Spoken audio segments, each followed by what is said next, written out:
I hope you had an opportunity to try out problem number 2 based on the information that we went through in problem number 1. Keep in mind that problems like number 1 and 2 in this packet I've broken into the steps.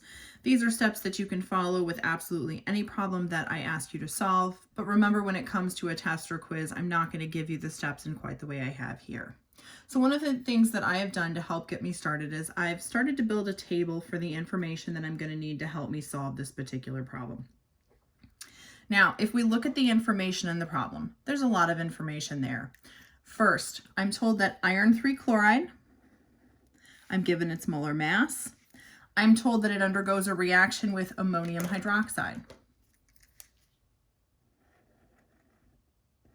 And I'm given its molar mass. In this reaction, they form solid iron 3 hydroxide, and I'm given the molar mass according to the balanced chemical equation below. I have asked you to calculate the percent yield if 2.316 grams of iron 3 hydroxide was isolated from the reaction of 4.833 grams of iron 3 chloride and 2.860 grams of ammonium hydroxide. Okay, if you find colored pens helpful to help you keep all of the information organized, by all means use it. And again, like I said, I find that a table can help me stay very organized with all of the different pieces of information that I'm dealing with. So for this problem, the two things that I'm going to need are the molar masses and the amounts of each material. So iron 3 chloride, and I know that I'm starting with 4.833 grams of my iron 3 chloride, and it has a molar mass of 162.2 grams. I'm also told that ammonium hydroxide, which is my next component, has a molar mass of 35.04 grams. And I'm told that I'm starting this reaction with 2.860 grams of that material. Finally, I have information about iron 3 hydroxide. I know that the molar mass is 106.9 grams. And I also know that I isolate at the end of this reaction 2.316 grams. Okay, so there's the information that I know as I begin this problem. Notice that I'm not given any specific information about ammonium chloride. I don't need to use anything about ammonium chloride in this particular problem. I'm going to be dealing with the relationships between my two starting materials and my product of interest. This is also a product, but again, it's not the solid in the reaction, so it's not one that I'm going to be dealing with in this particular problem. So I have masses for each of my starting materials. I have a mass for my product. One of the things that's really important for you to recognize is that your limiting reagents must be one of your two starting materials by definition. Your product right here, this 2.316 grams of product, this is your actual yield in the context of the problem. So we're going to deal with that number at the very end of the problem. Now, to start with this problem and any other problem that we're going to be working, our very first step is to take our information about our starting materials and go to moles. So I'm going to take my 4.833 grams of iron 3 chloride, and I'm going to use the molar mass. So 1 mole of iron 3 chloride has a mass of 162.2 grams. So that when I do the calculation, I find that I have 0.02980 moles of iron 3 chloride at the start of this reaction. I'm going to do the same thing for my ammonium hydroxide. I have 2.860 grams of ammonium hydroxide. I'm going to multiply by my molar mass, which is 35.04 grams. And when I do the calculation, I find that I have 0.08162 moles of ammonium hydroxide. Now, it's very useful to keep the identity of each of these calculations with the number. We're going to be dealing with a lot of numbers as we go throughout these problems, so you are highly advised to make sure you stay very organized. You can use colored pens to do that. Minimally, you should be keeping the chemical formula with the values that you're calculating. Okay, so we have moles for each of our starting materials. Now, based on the mole values that we've calculated right here alone, we do not know who our limiting reagent is going to be. We can't say this one is the bigger number, therefore this is going to be my limiting reagent. We can't say this is my smaller number, therefore this one's going to be my limiting reagent. There's nothing about these numbers to start that are going to allow us to know how this problem works out in the end. We have to do the calculations, and we have to do all of the calculations that we're going to talk about. So the next thing that we're going to do is we're going to take our iron 3 chloride and we're going to look at the relationship between iron 3 chloride and iron 3 hydroxide. Notice that we have implied coefficients of 1 before each of these. So for every 1 mole of iron 3 chloride that reacts, we're going to get 1 mole of iron 3 hydroxide as a product. So I'm going to take my 0.02980 moles of iron 3 chloride, and I need to convert from units of moles of iron 3 chloride to units of moles of iron 3 hydroxide. Okay, my coefficients in the balanced chemical equation will allow me to do that conversion, and I have a 1-to-1 mole ratio. So this tells me that if all of my iron 3 chloride is converted to product, I have enough iron 3 chloride to make 0.02980 moles of iron 3 hydroxide.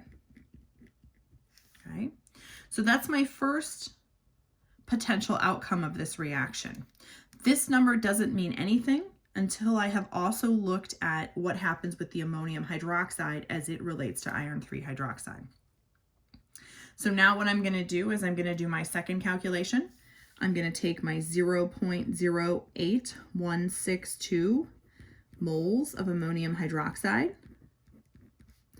and I'm going to multiply by the coefficients in my balanced chemical equation such that my moles of ammonium hydroxide cancel, and I'll be left with units that will be moles of iron 3 hydroxide. So from the balanced chemical equation, ammonium hydroxide has a coefficient of 3. Iron 3 hydroxide has a coefficient of 1. So that's going to give me a 1/3 mole ratio. And when I do the calculation, I find that I have enough ammonium hydroxide in this reaction to make 0.02721 moles of iron 3 hydroxide. Okay, so now that I have both of these values, now I can compare. What I'm looking to understand is the fact that this amount of iron 3 chloride allows me to make this amount of product. I can make anything less, but nothing more. This amount of ammonium hydroxide allows me to make this amount of product. I can make anything less, but nothing more. So because of that, I'm looking to identify the lesser of the two amounts of product. The lesser of the two amounts of product is this one here. So this means that in my reaction, I have enough ammonium hydroxide to make this amount of product. So 0.02721 moles of iron 3 hydroxide, this becomes my theoretical yield. This theoretical yield is based on a calculation with my limiting reagent. So ammonium hydroxide here is my limiting reagent. I also know at this point in the problem that the iron 3 chloride is my reagent that's present in an excess. So some of it reacts and some of it will go unreacted at the end of the problem. So to answer part D here, my limiting reagent is the ammonium hydroxide. So what I know at this point, my theoretical yield is 0.02721 moles. I know that my actual yield is 2.316 grams. These have to have the same units in order for me to compare them and calculate that final percent yield that I've been asked to calculate. So I can convert this theoretical yield from moles to grams. I could convert this actual yield from grams to moles. It really does not matter at all which strategy you use.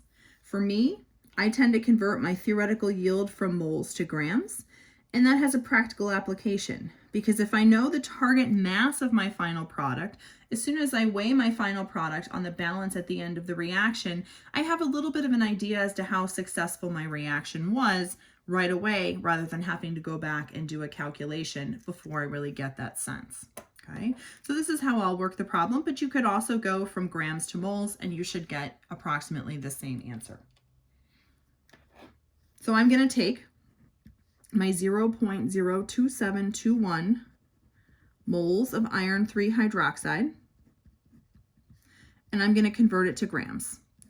1 mole has a mass of 106.9 grams. And when I do that calculation, what I'm going to get is 2.909 grams of iron 3 hydroxide. Okay, 2.909 grams of iron 3 hydroxide.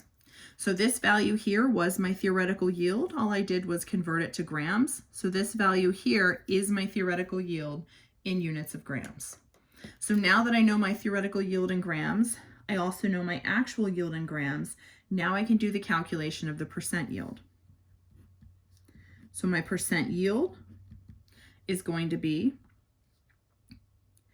my actual yield over my theoretical yield times 100. So that's going to be 2.316 grams divided by 2.909 grams times 100. And this gives me my overall percent yield for this problem, 79.61%. I do need a total of 4 significant figures. Each of these values needs to have 4 significant figures, and I have a total of 4 significant figures in the end of this problem.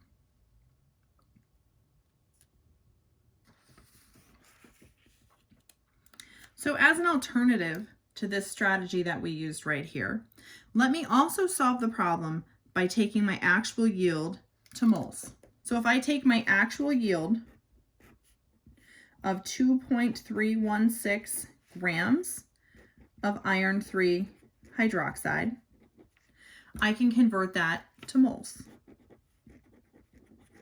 So 2.316 grams of iron 3 hydroxide times the fact that 1 mole of iron 3 hydroxide has a mass of 106.9 grams.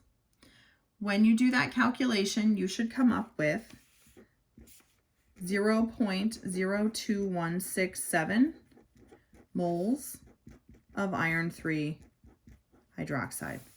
Remember that this was our actual yield here. This is our actual yield there. So now when we calculate our percent yield, we need our actual yield over our theoretical yield times 100.